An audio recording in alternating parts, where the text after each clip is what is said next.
అసంతృప్తి ఇవన్నీ కలిపే మనకు వచ్చిన మెజారిటీస్ ఈ విషయం మనందరం గుర్తుపెట్టుకోవాలి. ఇది ఒక కేస్ స్టడీ కూడా. వ్యవస్థల్ని ఏ విధంగా విధ్వంసం చేశారు, ఒక పాలకుడు ఏ విధంగా అహంకారంతో విర్రవీగిపోయాడు, అసమర్థత అవినీతి విధ్వంసంతో వ్యవస్థల్ని ఏ విధంగా నాశనం చేశారు, రాష్ట్రం యొక్క బ్రాండ్ ఇమేజ్ ఏ విధంగా దెబ్బతీశారు, మంచి రాష్ట్రాన్ని ఏ విధంగా సర్వనాశనం చేశారు, రాజధాని కళ చంపేశారు. అమరావతి దేవతల రాజధాని. అలాంటి అమరావతి నిన్నటి వరకు ఏమైందో మనం చూసాం. ఈరోజు మళ్ళీ కేంద్రం 15,000 కోట్ల రూపాయలు ఆర్థిక సహాయం చేయడానికి బడ్జెట్లో పెట్టారు. అందరి ముఖాల్లో చూస్తే ఆనందం కనపడుస్తూ ఉంది. అంటే మళ్ళా మంచి రోజులు ప్రారంభమయ్యాయనే ఆశ ఈరోజు వచ్చిందంటే ఏ విధంగా జరిగిందో మనం చూసాం. ఈరోజు అమరావతి పూర్తయింటే దిశ 2-3 లక్షల కోట్ల రూపాయలు ప్రజా సంపద మనకు వచ్చుండేది. అప్పులు చేసే అవస్థ తీరేది. అలాంటి రాజధాని పోయింది. జీవనాడి పోలవరం 72% పూర్తయింది.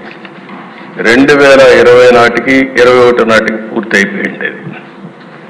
దిశ కావాలని కాంట్రాక్ట్ను మార్చడం, అదే మరి ఆఫీసర్లు మార్చడం, రివర్స్ టెండరింగ్ పెట్టడం, కడాన అతి ముఖ్యమైన జీవనాడైనటువంటి ఈ పోలవరాన్ని గోదావరిలో కలిపేయడం. ఇప్పుడు మళ్ళీ డయాఫామ్ వాల్ నుంచి స్టార్ట్ కావాలి. కాఫర్ డ్యాముల నుంచి మళ్ళా మనం పని ప్రారంభించాలి. ఇది కూడా మనం మనస్ఫూర్తిగా ధన్యవాదాలు చెప్పాలి.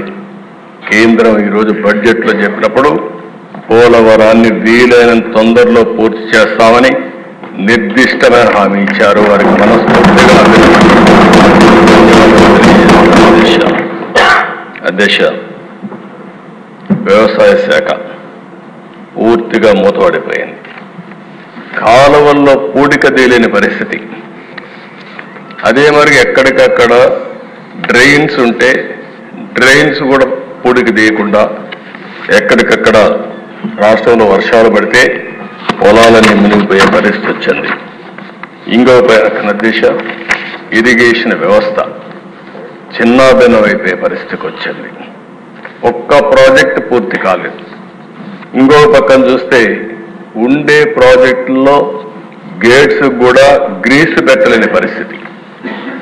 కొన్ని ప్రాజెక్టులు మీరు చూస్తే దిశ గేట్లు కొట్టుకొని పోతే ఆ గేట్లు కూడా పెట్టలేని పరిస్థితి.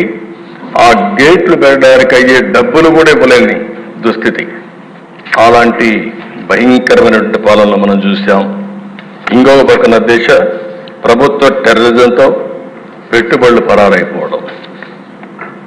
నాకు అమర్ రాజా ఇండస్ట్రీస్ ఒకప్పుడు దేశ ఏదైతే అమర్ రాజా పెట్టారో వాళ్ళంతా ఒకటి ఆలోచించారు. చిత్తూరు జిల్లా, మేము మా జిల్లాలో ఇండస్ట్రీ పెట్టాలని ఇండస్ట్రీ అతను పెడితే అతన్ని ఎన్ని విధాల ఇబ్బందులు పెట్టాలని ఇబ్బందులు పెట్టి ఇప్పుడు పెట్టుబడులు వేరే రాష్ట్రానికి పోయే పరిస్థితి వచ్చిందంటే సొంత రాష్ట్రంలో పుట్టిన పారిశ్రామికవేత్త కూడా పెట్టుబడి పెట్టలేని పరిస్థితి, పెట్టినా కాపాడుకోలేని పరిస్థితి వచ్చిందంటే అది ఆనాటి దుస్థితి.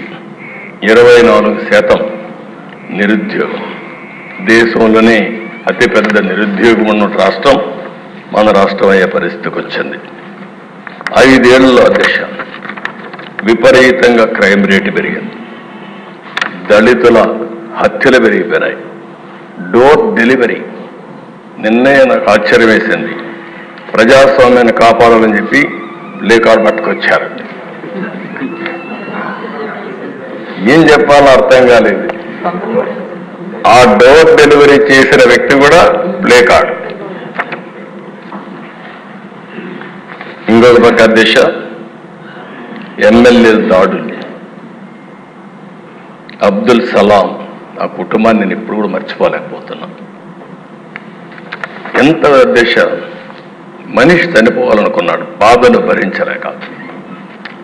చనిపోవాలనుకుంటే వీళ్ళు మాట్లాడే మాటల తర్వాత నువ్వు చనిపోవాలనుకున్నా నిన్ను ప్రశాంతంగా చనిపోని నీ భార్య ఉంటుంది.